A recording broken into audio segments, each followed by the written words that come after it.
Hello guys, இது உங்கள் பச்சை சட்டை. எல்லோரும் சேஃபாக இருப்பீங்கன்னு நம்புகிறேன். இன்றைக்கி எனக்கு ரொம்ப பிடிச்ச கோயிலுக்கு தான் நான் போயிட்டுருக்கேன். யாரோட கோயில்ன்றதை பின்னாடி ஓடுற சாங்கை வச்சு கண்டுபிடிச்சிருப்பீங்க. பட் எந்த கோயில்ன்றதை இந்த வீடியோட எண்டில் சொல்கிறேன். ஸோ மறக்காமல் ஃபுல்லாக பாருங்கள். அதுக்கு முன்னாடி என் ஃப்ரெண்டுக்கு ஒரு ஹாய் சொல்லிவிடுங்க. என் ஃப்ரெண்டோட ஃபேமிலியோட தான் நான் இன்றைக்கி இந்த கோயிலுக்கு வந்திருக்கேன். நான் லாஸ்ட் 5 இயர்ஸாக இந்த கோயிலுக்கு வந்துட்டுருக்கேன். எப்போல்லாம் நான் என் ஊருக்கு வரணும் அப்போல்லாம் இந்த கோயிலுக்கு வந்து முருகர்கிட்ட ஒரு அட்டண்டன்ஸ் போட்டுருவேன்.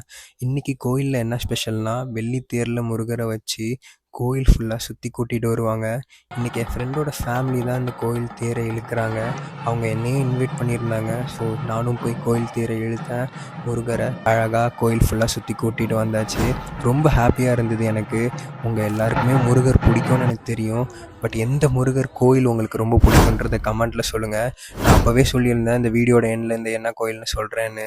இது விராலிமலை முருகர் கோவில் விராலிமலையில் இருக்குது. இது திருச்சியிலேருந்து 28 கிலோமீட்டர் தள்ளி இருக்குது. நீங்கள் யாராவது இந்த கோயிலுக்கு வந்திருக்கீங்கன்னா மறக்காமல் கமெண்ட்டில் சொல்லுங்கள். ஓகே காய்ஸ், இதோட இந்த வீடியோ முடிச்சிக்கலாம். நீங்கள் எங்களை ஃபர்ஸ்ட் டைம் பார்க்குறீங்கன்னா மறக்காமல் எங்கள் பேஜை ஃபாலோ பண்ணிக்கோங்க. என் யூடியூப் சேனலோட லிங்க்கை வந்து இந்த பேஜ் பயோவில் கொடுத்துருக்கேன். மறக்காமல் செக் அவுட் பண்ணி பாருங்கள். தேங்க்யூ.